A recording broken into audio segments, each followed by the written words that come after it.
नमस्कार दोस्तों, मेरे YouTube चैनल में आपका स्वागत है। कैसे हैं आप? आई होप आप सब लोग बहुत अच्छे होंगे और अगर अच्छे नहीं भी हैं तो इस चैनल को वॉच करते जाइए, धीरे धीरे अच्छे भी हो जाएंगे। दोस्तों, द साइकोलॉजी ऑफ मनी, धन संपत्ति का मनोविज्ञान, ये एक ऐसी बुक है जिसको पढ़ने से आपकी पैसों की समझना एकदम क्लियर हो जाएगी। हम लॉ ऑफ अट्रैक्शन में हम बोलते हैं कि हम कौन सी अफर्मेशन करें कि हमारे पास पैसा आ जाए, हम कौन सी स्क्रिप्टिंग करें कि हमारे पास बहुत सारा पैसा आ जाए। देखिए, सबसे पहले पैसा कहाँ आएगा? पहले दिमाग में आएगा, थॉट में आएगा, देन उसके बाद रियलिटी में आएगा। अगर आपको अपनी रियलिटी में मनी चाहिए, पैसा चाहिए, तो सबसे पहले उसको अपने थॉट्स में लेके आइए। और थॉट्स में कैसे आएगा? थॉट्स में कहीं ना कहीं आप उस चीज के बारे में पढ़ेंगे, उस चीज के बारे में देखेंगे, सुनेंगे, समझेंगे, उससे दोस्ती करेंगे, तभी तो वो आपके पास आएगा। थॉट में आ गया तो एक बार जब आपकी थॉट में अगर आ गया ना, तो यकीनन रियलिटी तो आ ही जाना है, रियलिटी में तो आ ही जाएगा। लेकिन थॉट्स हमारे किस तरह के, पुराने पैटर्न हमारे किस तरह के पैसे को लेके, कि अरे बहुत मुश्किल से आता है, मेरे पास तो टिकता ही नहीं है, मेरे पास तो रहता ही नहीं है, इधर से आया उधर से खर्च हो जाता है, सैलरी आती नहीं है, उससे पहले खर्चे तय हो जाते हैं। बिलीव्स जब हम पैसे को लेके इस तरह के रखे हुए हैं, विचार हम इस तरह के रखे हुए हैं, तो पैसा कैसे आएगा?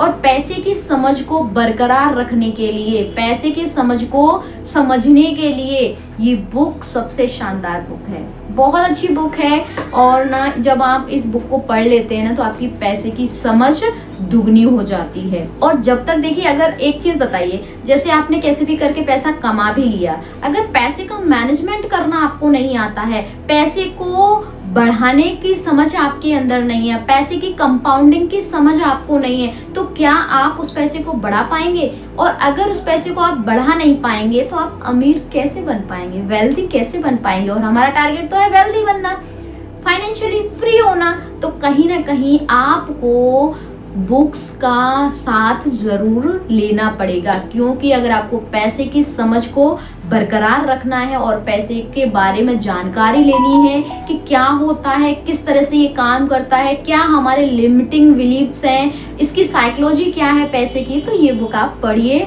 मनी मैनेजमेंट को लेके, पैसे को लेके ये बहुत अच्छी बुक है। जब आप इसको पढ़ेंगे ना, तो एकदम आपको क्लियर हो जाएगा कि लोग पैसे वाले होते हुए भी कैसे गरीब हो जाते हैं, कैसे कंगाल हो जाते हैं, वो पैसे के साथ कैसा व्यवहार करते हैं कि उनके पास दोबारा पैसा नहीं आता है। इससे रिलेटेड देखिए, इसमें एक स्टोरी है, मैं अभी आपको बता ही देती हूँ, आप सुनिए, आपको वाकई में आपको समझ में आएगा, थोड़ा सा तो समझ में आ जाएगा। बाकी आप अपने डिटेल इस बुक को मंगा लीजिए, उसमें पढ़ लीजिए, या फिर मुझे कमेंट करके बताइएगा, मैं डिटेल में इसके जो चैप्टर्स हैं ना, उनको भी ब्रीफ कर दूंगी, ठीक है? मैं इसको आपको बताती हूँ। जो ऑथर है इस बुक के, वो ये स्टोरी बता रहे हैं। मैंने अपने कॉलेज के वर्ष लॉस एंजलिस के एक बढ़िया होटल में सेवक के रूप में बिताए। वहाँ एक तकनीकी कार्यकारी अतिथि के रूप में अक्सर आया करता था। वह काफी प्रतिभावान था। उसने लगभग 20 वर्ष की ही कुछ ही अधिक आयु में वाईफाई का एक प्रमुख मुख्य घटक डिजाइन का पेटेंट किया था। वह कई कंपनियां शुरू करके बेच चुका था और वह बेतहाशा कामयाब था।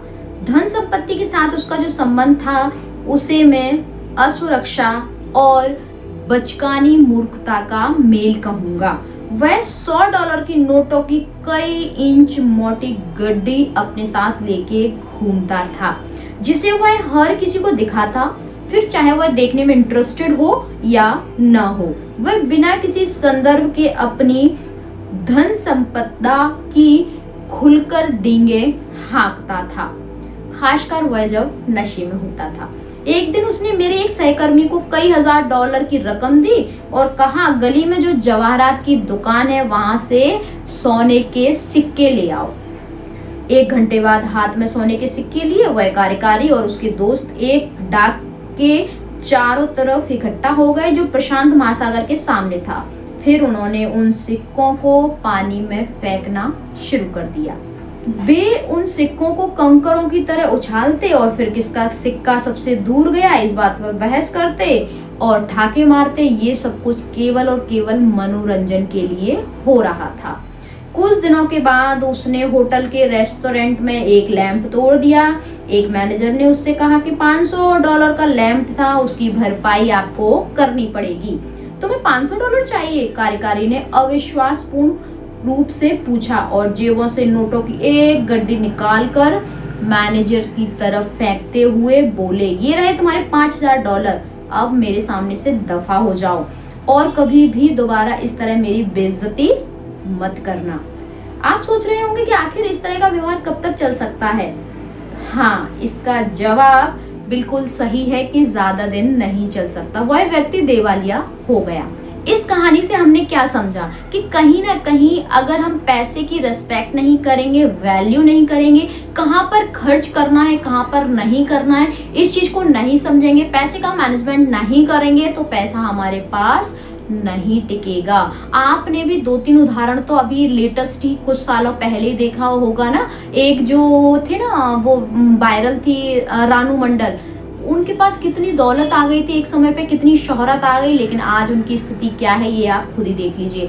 और एक जो कौन बनेगा करोड़पति में एक व्यक्ति जीता था, काफी बहुत बड़ी राशि जीता था। एग्जैक्ट मुझे उसका नाम भी याद नहीं आ रहा है अभी, लेकिन बस वो वाकया याद आ गया। उसने भी कौन बनेगा करोड़पति में बहुत सारे शायद करोड़ों रुपए कुछ जीते थे, लेकिन आज उसकी स्थिति को आप गूगल पे सर्च कर लीजिए कि स्थिति क्या बनी हुई है। एक और जो एक बाबा करके कोई वायरल हुए थे, कच्चा बादाम खा ले, कच्चा बादाम, ऐसा कच के एक गाना था उनका, बहुत फेमस हुआ था। उनको पास भी दौलत शौहरत सब कुछ आ गई थी, लेकिन क्या उन्होंने मैनेजमेंट कर पाया? मैंने आपको 2-3 उदाहरण दे दिए, इनके बारे में सर्च करके देख लीजिए। जहां तक मुझे जो जानकारी मिली है वो जानकारी यही है कि अब इनके पास ज्यादा कुछ खासी दौलत नहीं बची है।